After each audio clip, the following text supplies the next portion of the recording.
L'année 2013 fête le centenaire de la naissance de Robert Ozel, architecte et urbaniste français, acteur important de la reconstruction en France.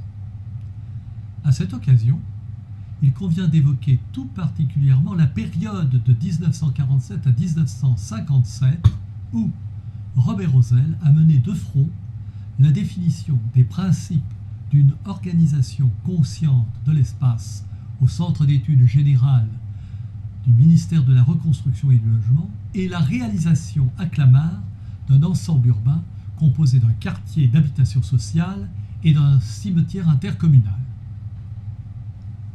L'année 2013 est, pour la ville de Clamart, l'occasion d'engager la mise en œuvre du projet UNESCO pour faire reconnaître la valeur universelle exceptionnelle de cet ensemble urbain.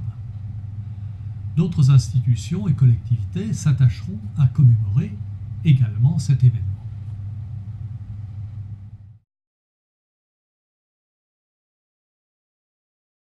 À l'origine, la cité de la Plaine a prévu de se développer sur 34 hectares avec 1500 logements pour 7000 habitants.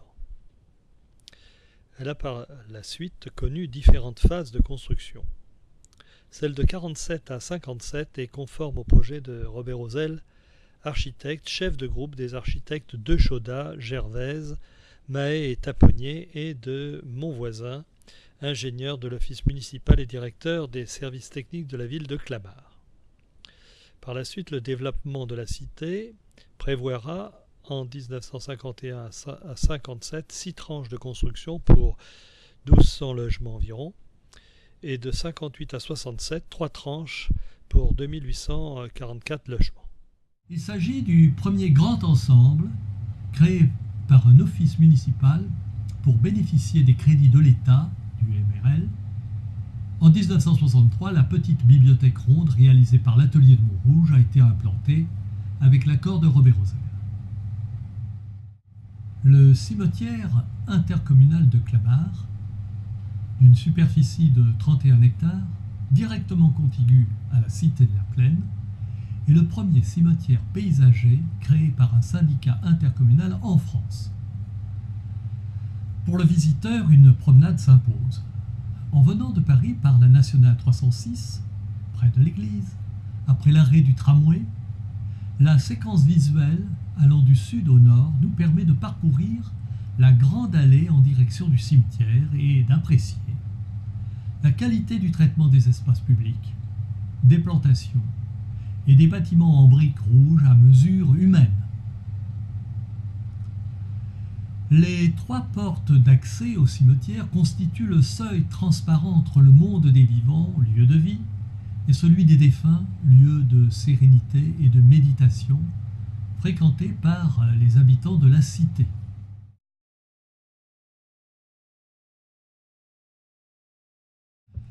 En 1947, Robert Ozel a 34 ans. Il a déjà une solide expérience d'urbaniste dans le domaine de la reconstruction des villes sinistrées. Le plan d'urbanisme de Neufchâtel-en-Bray l'a fait connaître. Les conceptions urbanistiques nouvelles, basées sur la concertation avec les habitants, le regroupement des équipements publics pour constituer un centre administratif, la réorganisation de la voirie et des espaces publics, autant de conditions permettant de rendre une ville vivante. Il a également étudié en Bretagne les questions relatives à l'habitat défectueux et les conditions de vie des ménages modestes.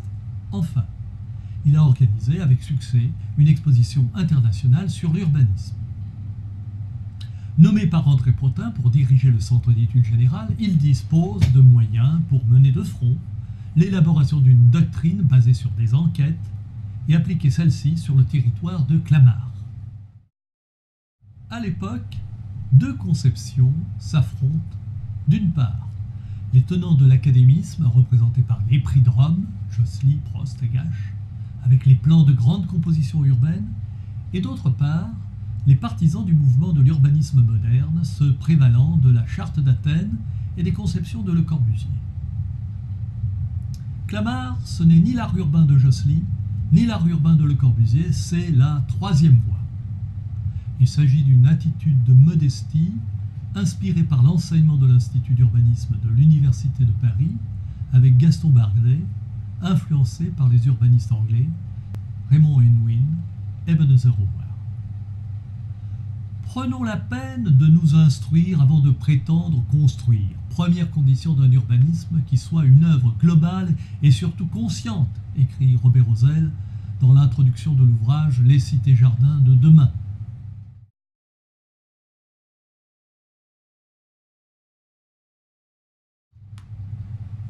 Robert Rosel déclare « L'essentiel n'est pas de faire des logements, mais de les répartir de telle façon que la vie sociale et la vie intérieure de chaque individu puissent s'y épanouir. » Il ajoute « La qualité de l'architecture, c'est bien le maître de l'ouvrage qui en est le responsable. » Cécile Duflot, ministre de l'Égalité des Territoires et du Logement, évoque cet urbaniste visionnaire qui nous conduit à mettre en place une gouvernance ouverte, associant toutes les parties prenantes pour partager une vision globale de l'avenir, une mise en cohérence des efforts de chacun. Premièrement, la représentation de l'espace est nécessaire, car l'espace est l'essentiel de l'art urbain.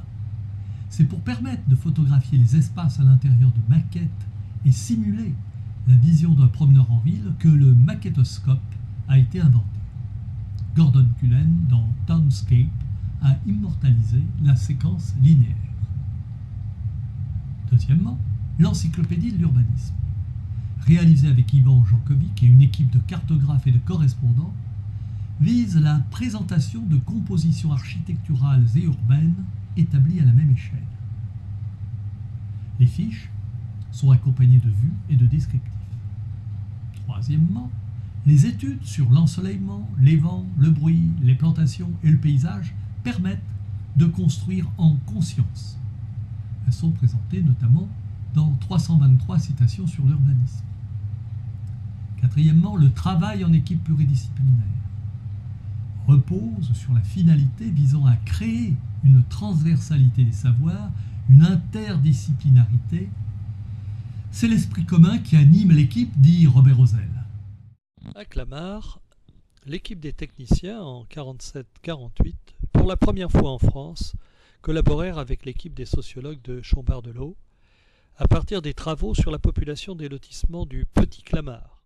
Cinquièmement, la consultation des habitants et la communication, expérimentée à Neufchâtel-en-Brie sous la forme d'une exposition et de débats publics lors de l'élaboration du plan d'urbanisme.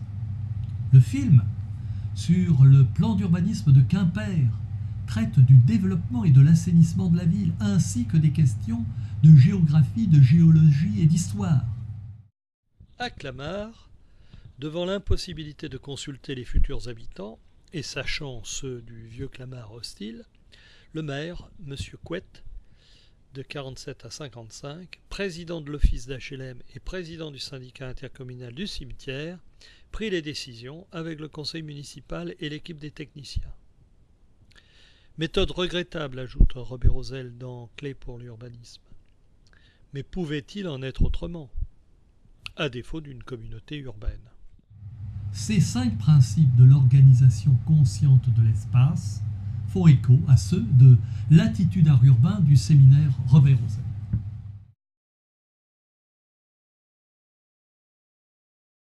La Cité de la Plaine présente une diversité de l'habitat. Les avantages exposés dans Clé pour l'urbanisme expliquent le parti de composition de Clamart. La comparaison entre poursuivre l'extension pavillonnaire ou opter pour le plan de masse de Robert Rosel est là pour nous convaincre. La dissociation entre les bâtis et les espaces publics, l'usage de la brique produite par la briqueterie locale, la réalisation par petites unités de 50 à 70 logements, autant de dispositions pour mieux intégrer les habitants à leur milieu de vie.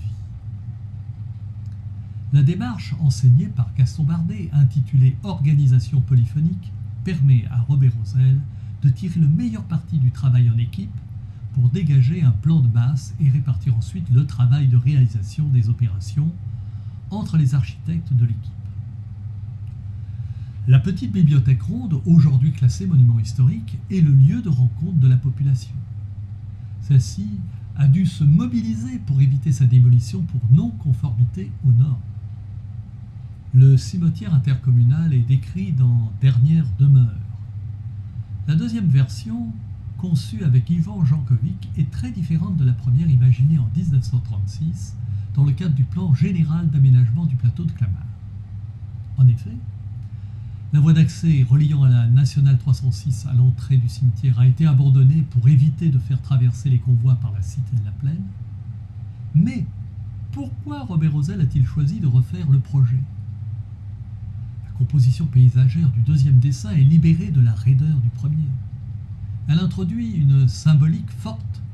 La pelouse en forme d'œuf, symbole de la vie, occupe l'espace central. Les trois portes, passage ouvert à tous, seuil transparent au regard entre le monde des vivants et le jardin des défunts, n'évoquerait-elle point une sainte trilogie ?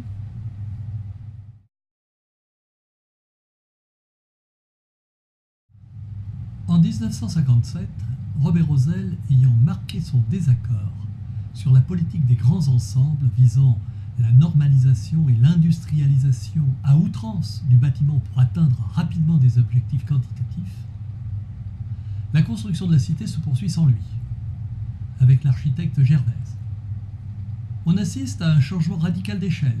On passe d'une moyenne de 20 logements par immeuble à 40 pour atteindre 70 en 1964. En 1992, une rénovation est entreprise par l'Office d'HLM. La nécessité d'isoler les bâtiments par l'extérieur et l'obligation de respecter l'enveloppe financière fixée par l'État conduisent à ne pouvoir traiter que 55% des surfaces de façade par un revêtement en briques. Un choix sociopolitique a été adopté sur la modification de l'aspect des immeubles. Une exception toutefois, à la demande de l'ABF dont l'avis était requis. Elle concerne les bâtiments bordant le Mail, préservés comme témoignage de l'aspect d'origine. En 2013, sur l'emplacement du centre commercial détruit car devenu obsolète, une nouvelle réalisation constituée par 3 petits immeubles et un parc avec un plan d'eau dans la continuité de la coulée verte s'inscrit heureusement en respect de l'esprit de la composition d'origine de Robert Rosel. Le centenaire de la naissance de Robert Rosel en 2013 marquera le début d'une phase très importante. Il conviendra d'imaginer l'évolution de la cité et du cimetière. En effet, le bâti devra respecter de nouvelles normes de confort et d'économie d'énergie. Le renouvellement des espèces végétales et des plantations devra être assuré. La ville, l'office d'HLM et le syndicat intercommunal du cimetière devront procéder à une gestion attentive intégrant des considérations relatives à l'aspect du paysage de l'ensemble urbain, à sa mixité sociologique et à la recherche d'économies sur tous les postes.